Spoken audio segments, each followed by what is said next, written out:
चल रही है। कहा जा रहा है कि सरकार मॉनसून सत्र में इससे संबंधित बिल पेश कर सकती है। इधर विधि आयोग ने लोगों से यूसीसी को लेकर के राय भी मांगी है ताकि जब मसौदा तैयार हो तो उसमें लोगों की बात को रखा जा सके। लेकिन सरकार की ओर से किसी तरह का मसौदा आने से पहले ही कुछ लोग छाती पीट रहे हैं। इसमें कुछ राजनीतिक दल हैं तो कुछ धार्मिक संगठन हैं। मुस्लिम पर्सनल लॉ बोर्ड भी यूसीसी के विरोधियों में से एक है।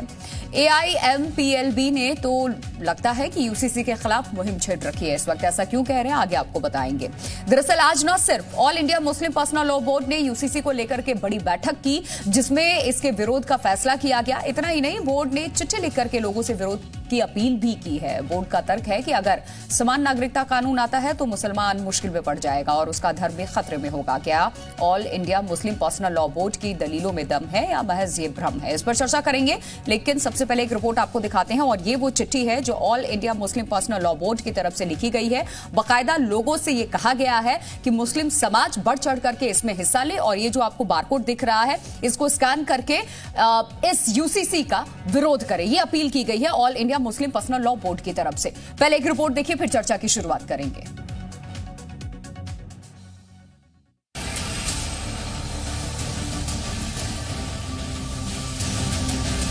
समान नागरिकता कानून का मुस्लिम पर्सनल लॉ बोर्ड एक सुर में विरोध कर रहा है। हैरत की बात है कि अभी तक न तो यूसीसी का मसौदा आया है, केवल और केवल सुझाव मांगे गए हैं, लेकिन मुस्लिम पर्सनल लॉ बोर्ड इस कदर बौखला गया है कि उसने मुसलमानों से यूसीसी को लेकर विरोध की अपील तक कर डाली है।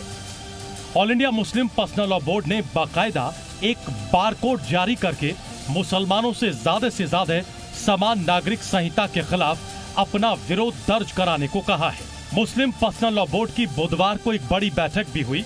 इस मीटिंग में भी ऐसी ही तकरीरें दी गई। हमारे यहाँ जो मुस्लिम पर्सनल लॉज हैं वो very much part of our शरीयत हैं और उसकी बुनियाद कुरान और हदीस है और हर मुसलमान के लिए कुरान और हदीस पर अमल करना लाजमी और ज़रूरी है। लिहाजा कोई भी मुसलमान इस बात को पसंद नहीं करता कि हमें अपनी शरीयत पर अमल करने से रोका जाए। इस वजह से इसकी मुखालफत हो रही है। मुस्लिम पर्सनल लॉ बोर्ड समान नागरिकता कानून को मुस्लिम धर्म और संस्कृति पर चोट पहुंचाने की कोशिश मानता है, लेकिन यूसीसी के समर्थकों, जिसमें कई मुसलमान भी हैं, उनका मानना है कि इससे मुसलमानों की तकदीर भी बदलेगी और तदवीर भी। All India Muslim personal law board दरअसल ये मौलवी पर्सनल लॉ बोर्ड है, इसलिए यूनिफॉर्म सिविल कोड का विरोध ये करेगा। ये क्यों करेगा? क्योंकि जिस तरह से ट्रिपल तलाक का विरोध किया था इन्होंने, क्योंकि इनकी दुकानें बंद हो रही हैं। हमारी सरकार और भारतीय जनता पार्टी सबका साथ, सबका विकास, सबके विश्वास के आधार पर आगे बढ़ेगी। हम सबको भरोसे में लेकर आगे बढ़ेंगे। राष्ट्रीय विधि आयोग ने जनता से सुझाव मांगा कि आप समान नागरिक संहिता पर निष्पक्ष राय दीजिए। उस निष्पक्ष राय को अपनी कट्टरपंथी, अलगाववादी और देश विरोधी सोच से प्रभावित करने का काम all India Muslim personal law board कर रहा है।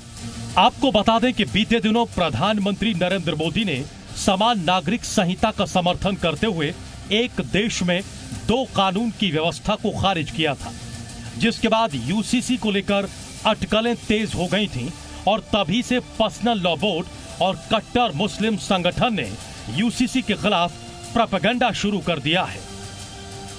ब्यूरो रिपोर्ट, जी मीडिया।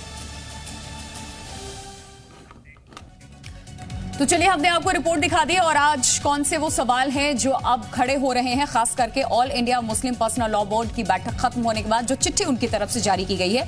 आज चर्चा में जो हम सवाल शामिल करने वाले हैं वो आपको बता देते हैं क्या वो अहम और बड़े सवाल है। सबसे पहला सवाल जो है आज का, यूसीसी का मसौदा आए बिना all India Muslim personal law board विरोध क्यों कर रहा है? अभी तक तो मसौदा भी नहीं आया उसका, लेकिन विरोध अभी से किया जा रहा है।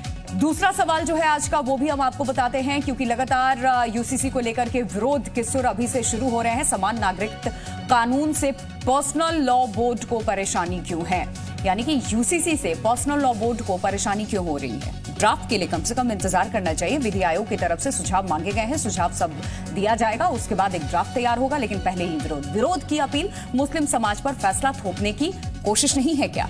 क्योंकि आप सीधे ये कह रहे हैं कि आप इसका विरोध कीजिए। आगे वो चिट्ठी भी हम आपको दिखाएंगे।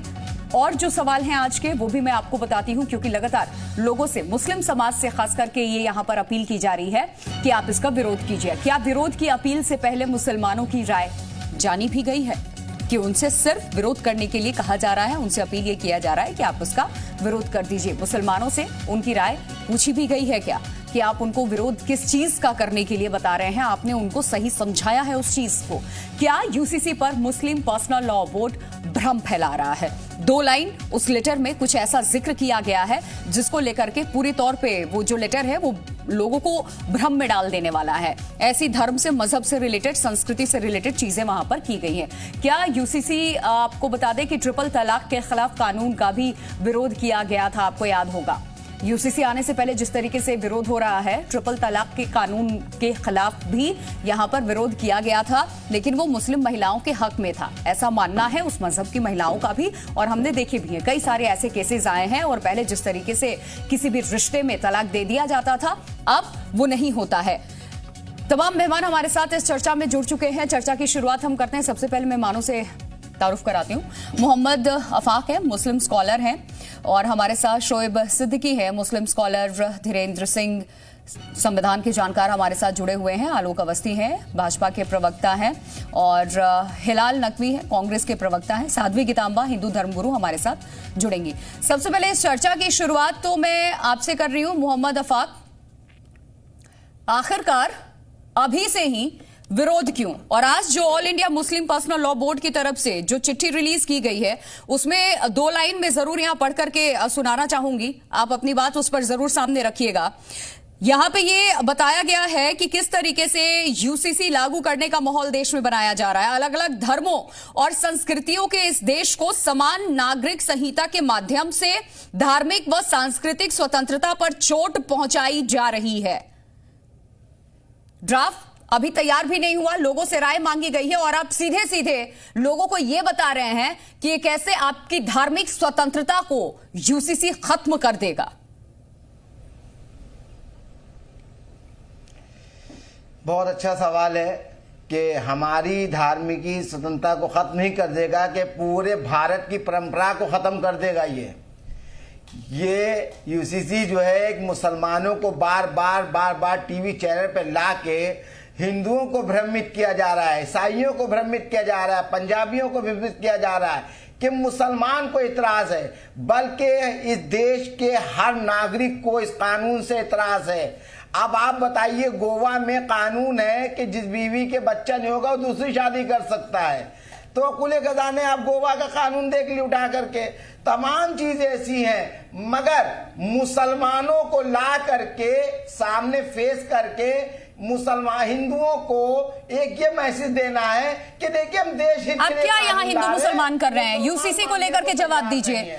विधि आयोग ने हर किसी से सुझाव मांगा है ना, सुझाव मांगा है। आपकी उस चिट्ठी में क्या लिखा हुआ है कि आपकी धार्मिक स्वतंत्रता खत्म कर देगा, आपकी आजादी छिन जाएगी, आपकी संस्कृति चली जाएगी। ये कैसी बातों का जिक्र कर रहे हैं आप? हिंदू मुसलमान मत कीजिए। ड्राफ्ट भी तैयार नहीं हुआ, सुझाव मांगा गया है, और आप फरमान जारी कर रहे हैं कि आप इसका विरोध करो। इस देश के अंदर लोकतंत्र है, संविधान है, उसी लोकतांत्रिक प्रक्रिया के तहत देख लीजिए, एग्जैक्टली आप जो कह रहे हैं वही सच है, वही सच है। और इसीलिए लोगों से सुझाव मांगा गया है।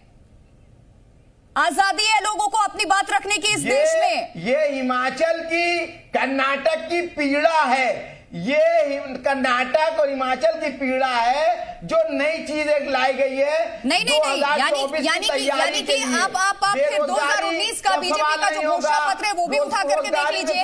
3 प्रमुख बातों का जिक्र वो करती रही है, जिसमें से यूसीसी एक रह गया था। बीजेपी इसे अभी तक लागू नहीं कर पाई है। ये 3 मुख्य एजेंडे बीजेपी के थे, जिसमें से एक यूसीसी था। ये कर्नाटक और हिमाचल में चुनाव के बाद जो परिणाम सामने आए उसकी देन नहीं है सर, उससे इसका कोई लेना देना नहीं। यानी कि आपको नहीं पता, आपको पता ही नहीं है, आपको पता ही नहीं है।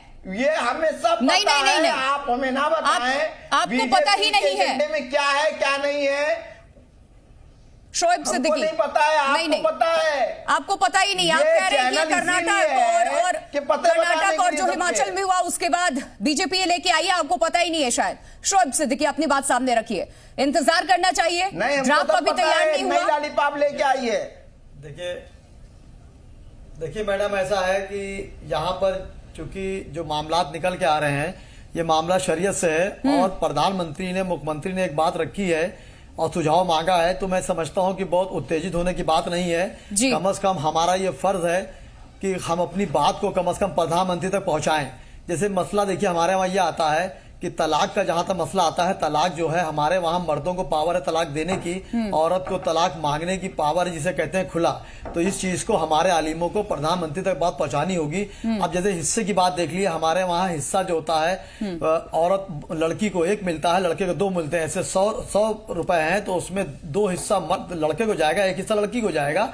तो इस चीज को उनको बताने की जरूरत है। यहाँ पे लड़ने झगड़ने की बात नहीं है। प्रधानमंत्री जी ने एक मामला सामने रखा है और आलिमों से बात कर रहे हैं। अब आप यहाँ पे देख लीजिए, जैसे लड़की को आधा हिस्सा क्यों मिलता है ये बताने की जरूरत है, लेकिन हमारे आलिमों को चाहिए कि प्रधानमंत्री की बात बताएं। लड़की को जो आधा हिस्सा मिलता है इसकी वजह यह है कि लड़की अगर शादी हुई हो या ना हुई हो, उसको जो आधा हिस्सा मिल जाएगा उस पर उसका कोई जिम्मेदारी नहीं रहेगी। लेकिन लड़के जो 2 हिस्से मिलते हैं उसमें जिम्मेदारी ये होती है कि उसको अपने वालिदैन को, बीवी बच्चों को जिम्मेदारियां उस पर होती हैं। और इस्लाम में मर्द को अगर ज्यादा हिस्सा दिया गया है तो मर्द के ऊपर जिम्मेदारियां भी ज्यादा दी गई हैं। तो इस तरह की जो कुछ चीजें हैं हमारे आलिमों को चाहिए, वो कर भी रहे हैं। हमारे मौलाना खालिद शरीफ फरंगी महली साहब हैं, इस बात को मंदरआम पे ला रहे हैं कि प्रधानमंत्री और मुख्यमंत्री तक बात पहुंची जाए। और कुछ सियासी पार्टियां जो हैं इसको दूसरे रुख में ले जा रही हैं। मैं चाहता हूं कि इस तरह की 2 रुख बात ना की जाए। और जाहिर सी बात है इस मुल्क में हर धर्म को अख्तियार है कि वो अपनी बात रखे और वो रख रहा है, इसलिए इसको दूसरे रूप में हिंदू मुस्लिम ना बांटे जाए। चूंकि गंगा जमनी की तहजीब की मिसाल है, ये कायम रहे। और मेरी गुजारिश भी है प्रधानमंत्री जी से खास करके, क्योंकि वो बहुत सुलझी हुई बात करते हैं हमेशा, और जो वो मंजर आम पे बात करते हैं मैं उन्हीं को मानता हूं। और उन्होंने अभी तक आके इस बात पे कोई मोहर नहीं लगाई है। उन्होंने पूरे मुल्क में बड़े बड़े आलिमों से कहा है कि वो आप अपनी बात रखें और मैं समझूंगा।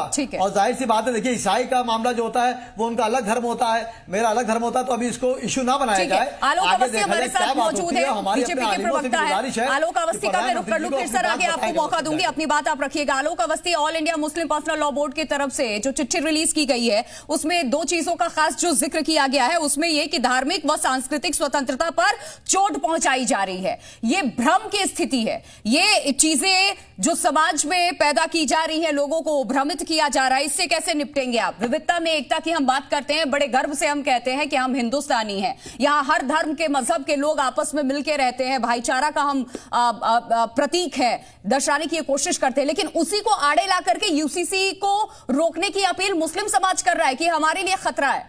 क्या प्लान है आगे आपका? देखिए Priya ji, uniform civil code जो है वो संविधान की भावना के अनुरूप है। इसका विरोध करने वालों को ना तो न्याय में विश्वास है और ना ही वे संविधान के प्रति ही जिम्मेदार हैं। यूनिफॉर्म सिविल कोड का विरोध करने वाले दलों को तुष्टीकरण की राजनीति के सिवा कुछ दिखाई नहीं दे रहा है। समान नागरिक संहिता लंबे समय से हमारी प्रतिबद्धता रही है। अब समय आ गया है जिस पर चर्चा हो रही है। अगर वो अपनी शरीयत की बात करते हैं तो मैं उनसे पूछना चाहता हूँ, शरीयत में बेटी को उसका हक होता है पिता की संपत्ति में, क्या आप देते हैं उसको? नहीं देते हैं। दूसरा, शरीयत के कानून आप जो क्राइम में सजाएं हैं शरीयत की, वो आप पर लागू नहीं होती। वो आप नहीं लगा, वो अपने ऊपर लागू करते हैं कि चोरी करने में हाथ काट दिए जाए, बलात्कार करने में आपको पत्थरों से मार के कूच दिया जाए और हत्या करने में सर काट दिया जाए। वहां पर आप इंडियन पेनल कोड को लागू करते हैं। वहीं पे भारत के कई कानून ऐसे हैं जो आप मानते हैं, जैसे इंडियन पेनल कोड आप मानते हैं, बैंकिंग लॉ को आप मानते हैं, कमर्शियल लॉ को आप मानते हैं, कॉन्ट्रैक्ट लॉ को आप मानते हैं, प्रॉपर्टी लॉ को आप मानते हैं, टैक्स लॉ को आप मानते हैं, कंपनी लॉ को आप मानते हैं। तो ये शरीयत से तो नहीं लिए गए हैं, ये देश के कानून है, इसको आप मानते हैं। तो जो समान नागरिक संहिता जो लाई जा रही है उस पर आपको क्यों आपत्ति है? ये धार्मिक क्रियाकलाप को रोकने के लिए तो नहीं आ रहा है। यह तो महिलाओं को, बच्चों को, पुरुषों को समान अधिकार देने की बात कर रहा है। आप क्यों एक समाज के एक जो आधा हिस्सा है उसको आप समाज का हिस्सा क्यों नहीं बनने देना चाहते हैं? यही 3 तलाक की जब बात आई थी तो मुस्लिम महिलाओं के लिए तब भी all India Muslim personal law board ने कहा था कि हम तय कर देंगे, इसमें जो है कोर्ट निर्णय न ले, संविधान जो है इसमें जो है ना फैसला करे, हम कर लेंगे। कई बहनें निकल के उन्होंने कोई फैसला नहीं किया, उसके बाद उन्होंने उसका विरोध किया। तो यह एक तरीके से मैं ये कहूंगा कि जो मुस्लिम महिलाओं के विरोध में एक समाज जो खड़ा हो रहा है यह बिल्कुल उचित नहीं है। वह जो मुस्लिम महिला है वो आपकी बेटी भी हो सकती है, बहन भी हो सकती है, बीवी भी हो सकती है, तो उसके अधिकार हैं। क्या आप नाबालिग की शादी करने को जायज मानते हैं? 9 साल की उम्र में शादी आपके यहाँ लिखा गया है? क्या वो लड़की, आप अपनी लड़की की शादी कर सकते हैं क्या? दूसरी बात मैं पूछना चाहता हूँ कि शरीयत में ब्याज खाना हराम है, आप फिर बैंक में अकाउंट क्यों खोलते हो? वहां पर जो है आप जो है वहां से ब्याज क्यों लेते हैं? तो एक तरफ तो आप शरीयत को मानने और ना मानने में बहुत बड़ा अंतर खुद खड़ा कर रहे हैं। ठीक है, आप शरीयत को पालन नहीं करते और देश का कानून सबके लिए बराबर है। मुझे लगता है सर मैं सबसे एक कमेंट ले लूं, 3 गेस्ट अभी मेरे और बाकी हैं, उसके बाद मैं आपका रुख करूंगी। हिलाल नकवी है हमारे साथ, कांग्रेस के प्रवक्ता। यूसीसी का मसौदा अभी तैयार नहीं हुआ, अभी से ही इसका विरोध किया जा रहा है। आपको लगता है, कांग्रेस को ये लगता है कि कम से कम ड्राफ्ट सामने आ जाए, उसके बाद अपनी बात रखना ज्यादा सही होगा?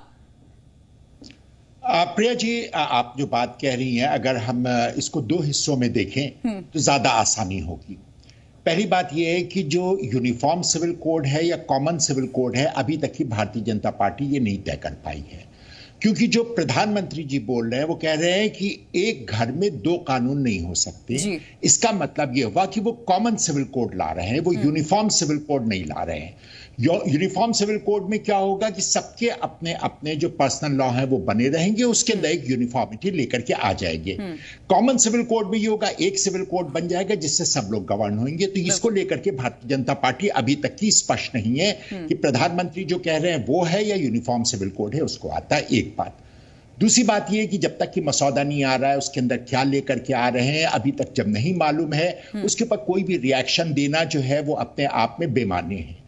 तीसरी बात यह है कि जो मांगी गई है, राय मांगी गई है लॉ कमीशन ने, तो किस चीज पे राय मांगी गई है? अभी तक की तो उन्होंने कोई दिया नहीं है कि किस चीज पे क्या राय है, क्या है जिसके ऊपर वो हम अपनी राय दें। जब कुछ है ही नहीं तो हम किस पर अपनी राय दे दें? तो जो कोई भी उसका विरोध कर रहे हैं उनको भी नहीं मालूम किस चीज का विरोध कर रहे हैं, जो लोग उसके समर्थन में बोल रहे हैं उनको भी नहीं मालूम है कि उसके अंदर क्या है। हमारे जो भारतीय जनता पार्टी के मित्र हैं, बहुत काबिल दोस्त हैं हमारे, इनसे एक बात पूछना चाहेंगे कि चाहे कॉमन सिविल कोड हो या यूनिफॉर्म सिविल कोड हो, शादी को लेकर के उसके अंदर भारतीय जनता पार्टी का क्या स्टैंड है? क्या वो जो शादियां जो एक आदमी एक औरत से करेगा वो जायज है? जो एक आदमी दूसरे आदमी से कर लेगा उसके बारे में भारतीय जनता पार्टी क्या कहती है? 2 महिलाएं अगर आपस में विवाह करती हैं तो उसके बारे में भारतीय जनता पार्टी क्या कहती है? और जो ट्रांसजेंडर्स है उनका विवाह आपस में कैसे होगा, इसके बारे में वो तो ड्राफ्ट का हिस्सा है सर, इंतजार उसके लिए हमें करना होगा कि ड्राफ्ट में क्या होता है। सुझाव विधि आयोग ने मांगे, हर कोई अपने अपने सुझाव देगा। प्रिया जी, हम अपनी बात कर ले। अभी हमारे आलोक,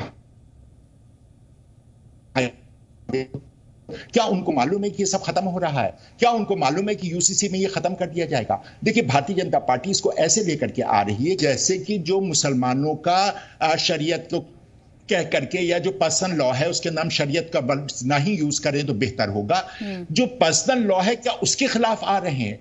तो भारतीय जनता पार्टी जो है वो अपनी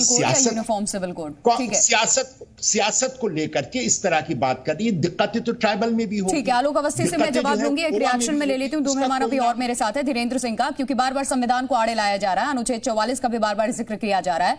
क्या कहता है संविधान, धीरेन्द्र सिंह जी?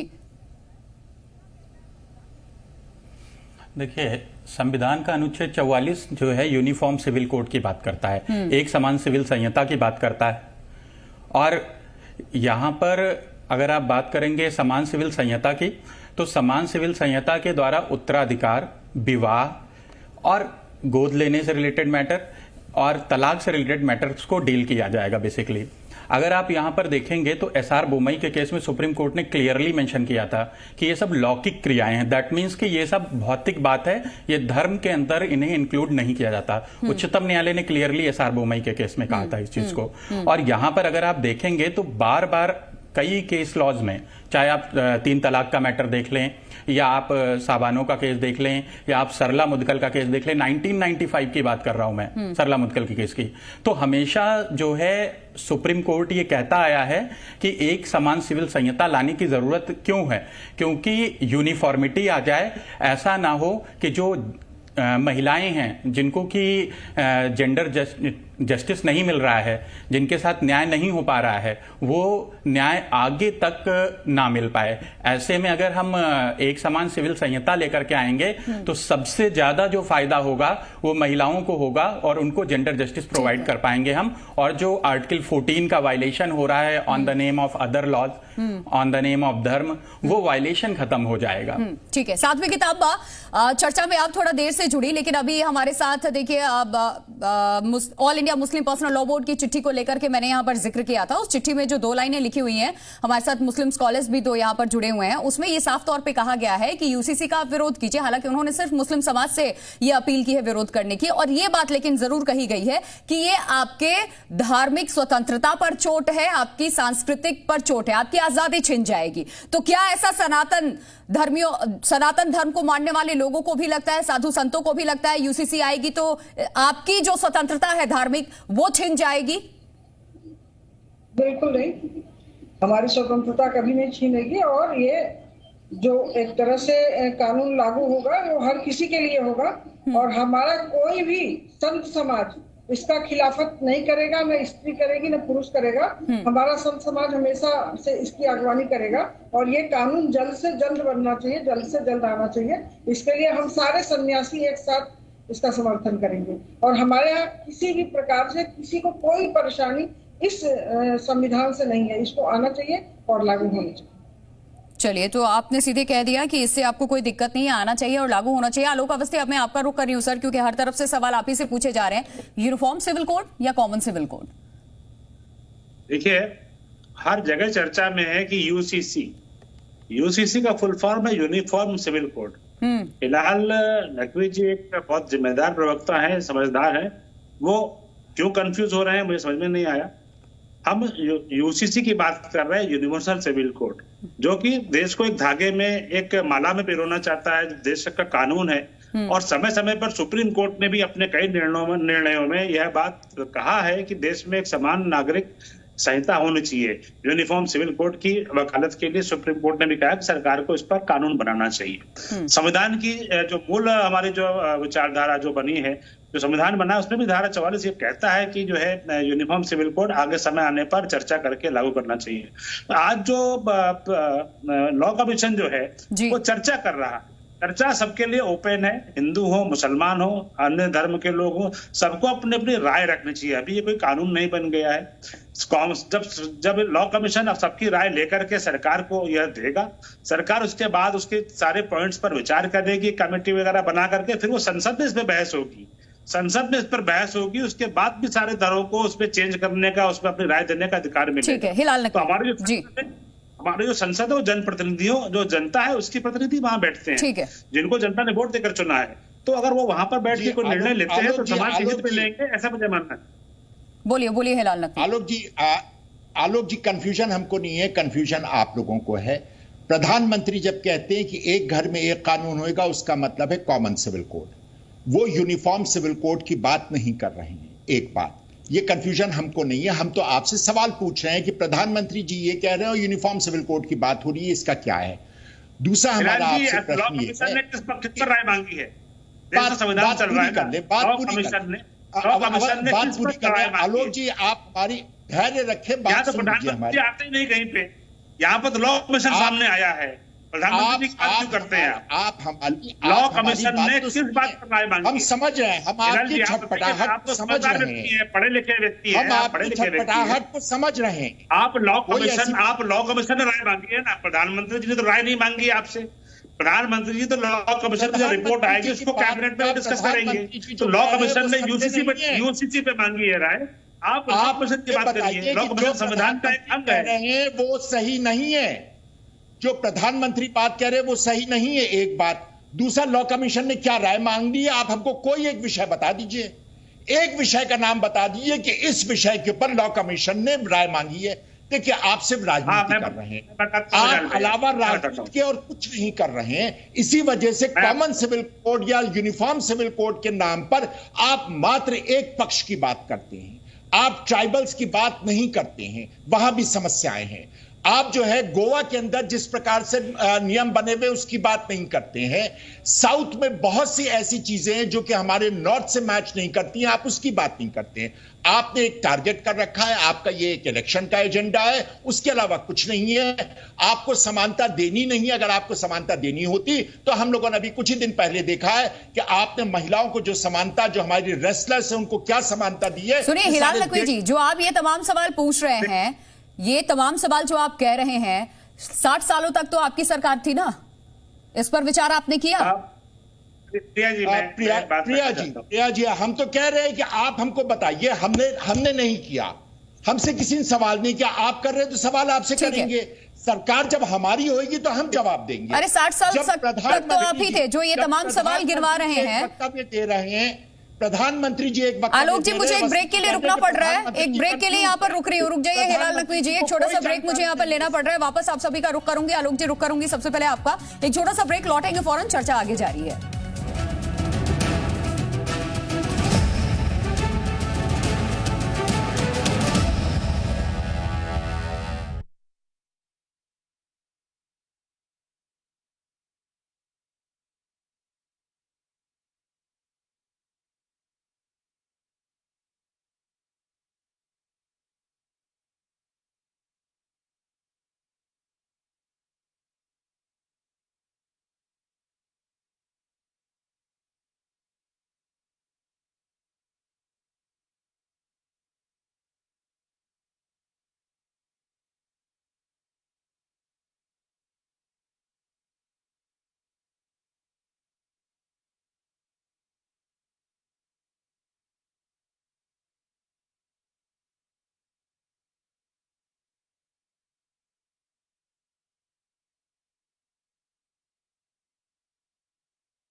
ब्रेक के बाद एक बार फिर आप सभी का बहुत स्वागत है। तमाम खास मेहमान हमारे साथ चर्चा में बने हुए हैं और सबसे पहले आलोक अवस्थी आप ही का रुख कर रही हूं मैं। जो सवाल आपसे पूछे जा रहे हैं यूसीसी को लेकर के, तमाम सवाल कांग्रेस की तरफ से भी उठाए गए हैं, देश के अलग अलग राज्यों का जिक्र किया गया है। बीजेपी को अब इस चीज को लेकर के क्लियर करना चाहिए कि आखिरकार जो सुझाव आप लोग मांग रहे हैं, जो विचार आप लोगों का है, वो है क्या ड्राफ्ट को लेकर के, क्योंकि हर तरफ से अब विरोध के सुर उठने लगे हैं। इस तरीके के लेटर अब सर्कुलेट किए जा रहे हैं, लोगों से कहा जा रहा है बड़ी से बड़ी संख्या में आप लोग इसका विरोध कीजिए। विधि आयोग ने सुझाव मांगा है, लेकिन लोगों से अपील किया जा रहा है कि आप विरोध कीजिए। उनके दिमाग में ये फीड किया जा रहा है कि ये आपके लिए हितकारी नहीं है अगर ऐसा हुआ तो। देखिए, यह तो स्पष्ट है कि कांग्रेस जो है नहीं चाहती है कि महिलाओं को समान अधिकार मिले, और वह लगातार इसीलिए देश के अंदर जो है विभाजनकारी शक्तियों को बढ़ावा दे रही है। मैंने अभी साफ कहा, अभी तो कोई ड्राफ्ट भी नहीं बना है। अभी तो लॉ कमीशन ने आपसे आपत्तियां मांगी हैं, सुझाव मांगे हैं, 30 दिन का समय दिया है। तो 30 दिन के अंदर आप स्वतंत्र हैं, सारे संगठन स्वतंत्र हैं, सारे धर्म के जो उलेमा है या पंडित हैं या पादरी हैं, वो अपने अपने धर्म के आधार पे अपनी बात रख सकते हैं। लॉ कमीशन उसके बाद वो सुप्रीम कोर्ट के रिटायर्ड जस्टिस के नेतृत्व में लॉ कमीशन बना हुआ है, वो उस पर देश में निर्णय लेगा। यह एक कानून का प्रक्रिया का पार्ट है। फिर मैं आपको कुछ उदाहरण और देना चाहता हूं कि कई देशों में समान नागरिक संहिता, जिसको यूनिवर्सल यूसीसी की बात कर रहे हैं, वो लागू है। कई ऐसे मुस्लिम कंट्री हैं जहां पर लागू है। पाकिस्तान, बांग्लादेश, मलेशिया में यह लागू है। तुर्की, इंडोनेशिया, सूडान और इजिप्ट जैसे देशों में civil code, uniform civil code लागू है। तो जो मुस्लिम कंट्रीज में लागू है, और भारत जो एक इस तरह प्रगतिशील राष्ट्र की तरफ बढ़ रहा है और विश्व में जो है एक नाम अपना कर रहा है, तो अगर वो एक कानून सबको समान अधिकार देने के लिए दे रहा है, तो इस पर इतनी आपत्ति क्यों है? आप अपनी आपत्ति लॉ कमीशन को देना चाहिए। लॉ कमीशन एक ऐसी उचित संस्था है जो संवैधानिक प्रक्रिया के तहत आपकी बातों को सुनेगा भी और उसके अनुसार अपनी जो राय देगा सरकार को उसमें नोट करेगा। तो आपको लॉ कमीशन देना चाहिए। अभी ऐसा कोई कानून बना नहीं है, अभी कोई ड्राफ्ट भी तैयार नहीं हुआ है, बिल्कुल, और अभी से इसका विरोध हो रहा है। आलोक अवस्थी जी, आपको रोकने एक बड़ी खबर इस वक्त सामने आ गई है। समान नागरिक संहिता पर सीएम धामी का बड़ा बयान सामने आया है। ड्राफ्ट मिलने पर विधि विभाग को भेजा जाएगा, ये पुष्कर धामी की तरफ से ये बयान दिया गया है। और आपको ये भी बता दें, आकलन के बाद लागू किया जाएगा यूसीसी, ये सीएम धामी का बड़ा बयान है। इन्होंने साफ तौर पे कहा है कि समान नागरिक संहिता पर ड्राफ्ट मिलने पर विधि विभाग को हम भेजेंगे, ये कहा गया। क्या कुछ कहा है वो आपको सुनवाते हैं। अभी यूसीसी का ड्राफ्ट चूंकि उन्होंने संकलित पूरा कर लिया है, लेकिन अभी वो पूरा लिखित में नहीं आया है और उस पर वो लोग काम कर रहे हैं। अभी तो ऐसी कोई बात नहीं है, क्योंकि क्या है कि यूसीसी का अभी ड्राफ्ट हमको मिला नहीं है। ड्राफ्ट मिलने के बाद उस पर पहले आकलन होगा, उस पर विधि के जो हमारे भी विशेषज्ञ हैं, विधि विभाग है, वो सभी लोग उसका आकलन करेंगे, उसके बाद आगे बढ़ेंगे। और एक और बड़ी खबर आपको बता दें, मुस्लिम पर्सनल लॉ बोर्ड ने यूसीसी के विरोध का लोगों से आह्वान किया है। वहीं पसमानदा मुसलमान मोदी सरकार के इस फैसले को मील का पत्थर बता रहे हैं। पसमानदा मुसलमान के तरफ से बताया गया कि ये मील का पत्थर है। उन्होंने सपा, बसपा और कांग्रेस पर निशाना साधते हुए कहा कि इन पार्टियों ने हमेशा हमें दरे बिछाने तक ही सीमित रखा है, जबकि मोदी सरकार ने हमेशा पसमानदा मुसलमानों के जीवन स्तर को उठाने का काम किया है। अब ये देख लीजिए, जिस पसमानदा मुसलमानों की बात कर रहे थे, चाहे बीजेपी प्रधानमंत्री ने भी जिक्र किया था अपने संबोधन में, इसके अलावा तमाम पार्टियां भी जिक्र करते रही हैं, खास करके वो मुस्लिम समाज भी जो खुद को इस वक्त बताता है कि पसमानदा मुसलमानों के साथ है, वो उनके भले के लिए यूसीसी का वो विरोध कर रहे हैं। वो लोग खुद ये कह रहे हैं कि मील का पत्थर साबित होगा। सुनिए जरा। यूनिफॉर्म सिविल कोड की बात जहां तक रही, तो एक सामान कानून की बात हो रही है। बिल्कुल ना, में हम सब लोग यही चाहते हैं कि जो हमारे साथ नाइंसाफी होती चली आ रही है, हो सकता है कि हमारे साथ जो नाइंसाफियाँ हो रही हैं वो भाजपा सरकार के इस कानून के लाने से नाइंसाफियाँ बंद हो जाएं, हमारे साथ भी इंसाफ हो। और यही उम्मीद पसमानदा समाज मोदी जी से रखता है। मोदी जी के आने से पहले जो सरकारें रही हैं, उन्होंने हमें हिस्सेदारी के नाम पे जीरो रखा। हमारा काम सिर्फ दरी बिछाना, नारे लगाना और सिर्फ यही तक सीमित रखा गया। हमें कभी आबादी के अनुपात हिस्सेदारी नहीं दी। पसमानदा समाज इस कानून को लेकर खुशी की लहर है और हम इस कानून का स्वागत करते हैं।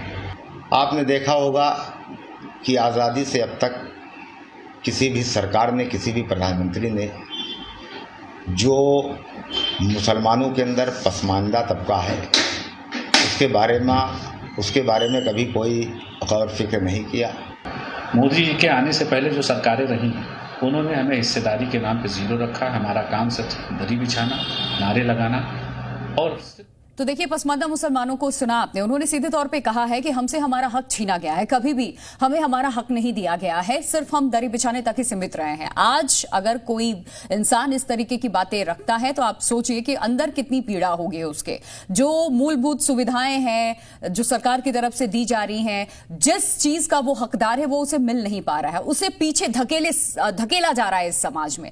मोहम्मद अफाक आपने भी सुना होगा, और जो all India Muslim personal law board की तरफ से चिट्ठी निकाली गई। अगला सवाल मेरा आपसे यही था कि आपने अपने ही मजहब के सभी लोगों से राय ली है या फिर बाकी मुसलमानों पर आप लोगों ने ये एक फरमान सुना दिया है, ये आपका फैसला आपने एक तरीके से थोप दिया है कि आप इसका विरोध ही कीजिए? देखिए, ऐसा है कि पसमानदा समाज, हमारे वहाँ कोई समाज है ही नहीं, हमारे वहाँ सिर्फ एक है मुस्लिम समाज, और जो बांट रहा है वो अपने आप को बांटे। हम लोग फर्क नहीं समझते हैं, ना हमारे वहाँ हम लोग वहाँ जो एक ही सब में खड़े हो गए महमूद आयाद, ना कोई बंदा ना कोई बंदा नवाज। ये बांटने की राजनीति पता नहीं वो किस तरह से चलिए उस चीज को, वो शब्द से आपको आपत्ति है, मैं उसको भी हटा के सवाल पूछ लेती हूँ। यही कहा गया ना कि अभी हम लोग इन चीजों से वंचित रहे हैं। अब तक की सरकारों ने सिर्फ हमसे छलावा किया है, सिर्फ हमसे वोट मांगा है, बात जब आती है हमारी हिस्सेदारी की तो हमें नहीं दी जाती है। क्या कहेंगे फिर उस पे आप ही के समाज से ये लोग थे ना जिनको अभी सुनवाया मैंने, वो कह रहे हैं कि यूसीसी लागू करना मील का पत्थर साबित होगा। सरकारों ने दरिया बिछाई है, इस सरकार ने हमें क्या दिया? इस सरकार ने हमें क्या दिया? हमारी धार्मिक जगहों पे हमारी बाबरी मस्जिद ले ली, हमें 3 तलाक जबरदस्ती हमारे थोप दिया गया। एक सेकंड, 3 तलाक जबरदस्ती आप पे थोपा गया? सुनिए, सुन लीजिए, उन महिलाओं को इससे राहत मिली है जो इसका भुक्तभोगी है। केसेस कितने कम हो चुके हैं आपने देखा है, कैसे कैसे केसेस आते थे, इससे वाकिफ होंगे आप। कैसी बातें कर रहे हैं आप? क्या करूं इस चीज के लिए? इस सरकार ने हमें क्या दिया? आलोक अवस्थी क्या दिया आपने, बताइए आज। ठीक है, पूछ लेते हैं। आलोक अवस्थी क्या दिया आपने, ये बताइए। क्यों ये आपके साथ खड़े हो, क्यों माने ये आपकी बात? मैं जो भी सज्जन ये बैठे हैं मुस्लिम स्कॉलर के नाम पे, मुझे लगता है इनको अभी कुरान को ही ठीक से पढ़ना चाहिए। अगर ये कुरान को पढ़ेंगे तो मुस्लिमों के लिए क्या उसमें निर्देश दिए हैं उसको स्पष्ट है, कोई कंफ्यूजन नहीं है। यह उसमें से छांट करके कुछ चीजें तो ले रहे हैं, बाकी चीजें जो उसमें वो छोड़ दे रहे हैं। शरीयत को ये मानते ही नहीं है। ये शरीयत में भी अपने हिसाब से चीजें तय करते हैं कि क्या हमको अच्छा लग रहा है वो हम लेंगे, बाकी चीजें नहीं लेंगे।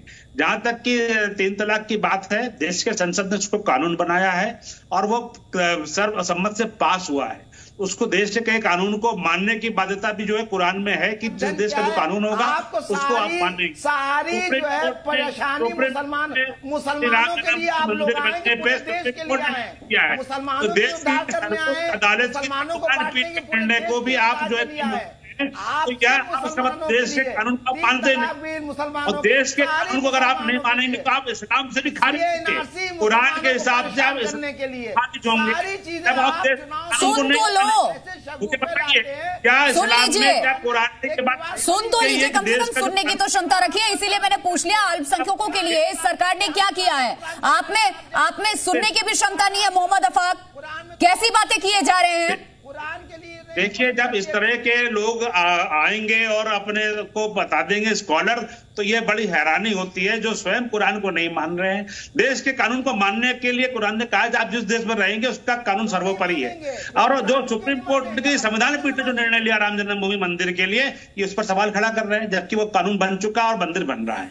3 तलाक का कानून देश की संसद ने पास किया, वो कानून बन चुका है, राष्ट्रपति हस्ताक्षर कर चुके हैं। मैं इनसे पूछना चाहता हूं कि आप देश को क्यों बांट करके देखना चाहते हैं? मुस्लिम महिलाओं को उनका अधिकार क्यों नहीं देना चाहते हैं? 3 तलाक में अगर उनको अगर खुशी मिली है और वो उनको एक कानूनी रास्ता मिला है अपना जीवन बचाने का, तो उससे आपको क्यों आपत्ति हो रही है? उसमें आपके कौन से कानूनों को उन्होंने बंद कर दिया है? मेरा इतना ही कहना है कि देखिए, देश को बांटिए मत, पढ़े लिखे व्यक्ति हैं, बताइए। और आप जहां तक भाजपा की बात कर रहे हैं, भारतीय जनता पार्टी ने आपको सुरक्षा दी है। भारतीय जनता पार्टी ने आपको, गरीबों को पिछले 2 वर्षों से लगातार राशन दे रही है। भारतीय जनता पार्टी सरकार गरीबों को छत दे रही है, घर दे रही है। भारतीय जनता पार्टी फ्री में बिजली का हो गया, ठीक है। शोएब सिद्दीकी, अरे मोहम्मद अफाक चुप हो जाइए, सवाल भी खुद करते हैं और सुनना भी नहीं होता है। फीस कितनी बढ़ गई, उसके महंगाई पेट्रोल कहाँ पहुंच गया, बच्चों की शोएब सिद्दीकी, अरे महंगाई किस सरकार में नहीं थी सर, महंगाई किस सरकार में नहीं थी? शोएब सिद्दीकी, इसमें ज्यादा है जी।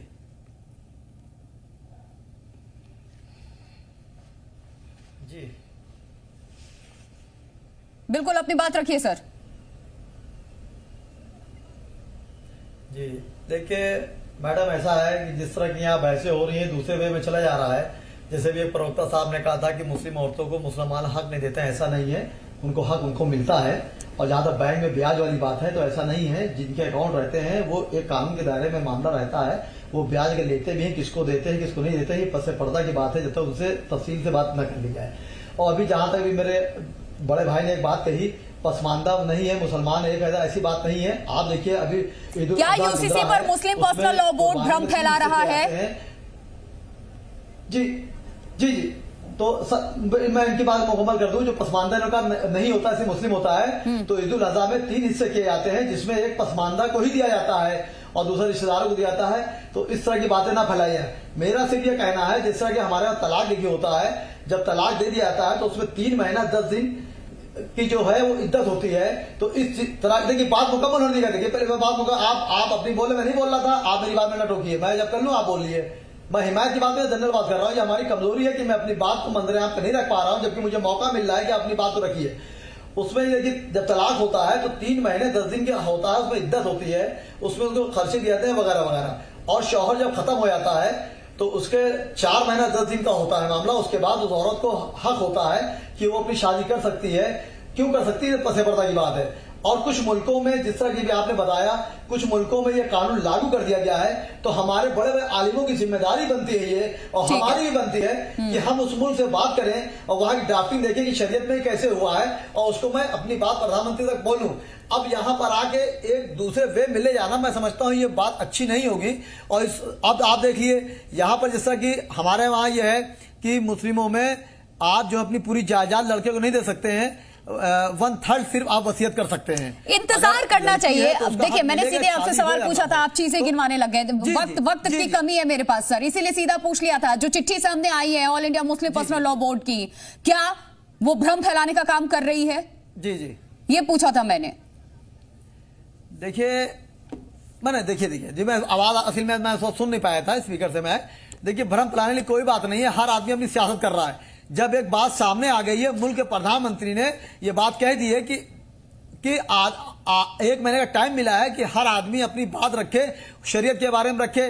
तो आप किसी समुदाय को भड़काने, खास मुस्लिम को भड़काने के काम ना करें, अपनी आप प्रॉब्लम रखें कि अगर ये ठीक है। साध्वी की तांबा एक कमेंट में आपसे चाह रही हूं, को दिक्कतें आएंगी, ठीक है सर, उससे प्रधानमंत्री नजर रखेंगे, इंतजार करना चाहिए। साध्वी की तांबा चलिए हमारे साथ नहीं है।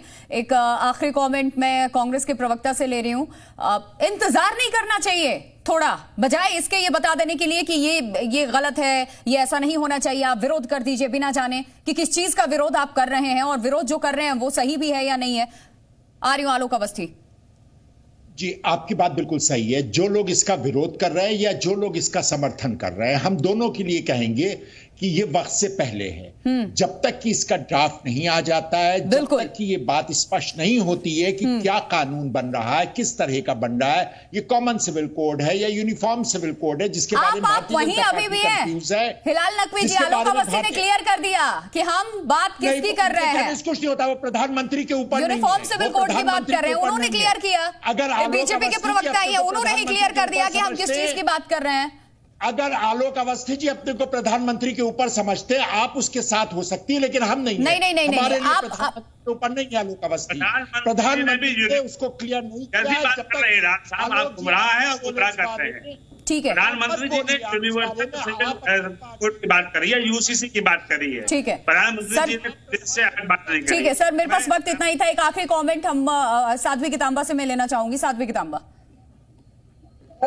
ये लोग मेहमानों की तरह रहे हैं, अब इनको घर जैसा दिया जा रहा है तो इनके गले के नीचे नहीं उतर रहा है, क्योंकि ये मेहमान ही बन के रहना चाहते हैं, लेकिन अब इनको हिंदुस्तान का सदस्य बनना चाहिए। यहाँ का आचार संहिता तो इनको लगेगा ही। ठीक है वीरेंद्र सिंह, संविधान को आड़े ला करके इसको चैलेंज किया जा सकता है या नहीं? नहीं, संविधान की अगर बात करेंगे तो यहाँ पर यूसीसी को लागू किया जाना चाहिए। मैंने अभी जब कोड किया था लास्ट टाइम एसआर बोमई का केस, तो वहां पर मैं आर्टिकल 25 भी कोड करूंगा और उसके साथ मैं आर्टिकल 14 भी कोड करूंगा।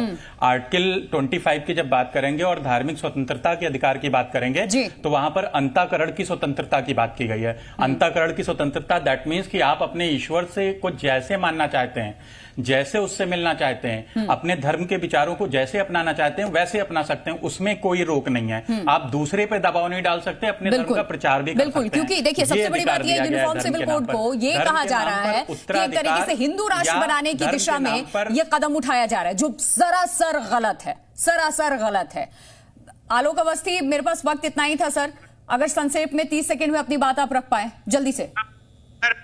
मैं खाली बाबा साहब अम्बेडकर की जो संविधान सभा में दिया वो भाषण है, मैं उसकी 2 लाइनें कोट करना चाहता हूँ। बाबा साहब अम्बेडकर ने संविधान सभा की बैठक में ये कहा था कि हमारा उद्देश्य देश के हर नागरिक को समान अधिकार देना है, ताकि किसी के साथ किसी भी स्तर पर कोई भी भेदभाव ना हो। यूनिफॉर्म सिविल कोड एक ऐसा कानून होगा जो हर धर्म के लोगों के लिए बराबर होगा और उसका धर्म से कोई लेना देना नहीं होगा। ये बाबा साहब अम्बेडकर ने संविधान सभा में कहा था। ठीक है, बहुत बहुत शुक्रिया आप सभी मेहमानों का इस चर्चा में शामिल होने के लिए आए आप लोग, बहुत शुक्रिया। एक छोटा सा ब्रेक, खबरें आगे जा रही हैं।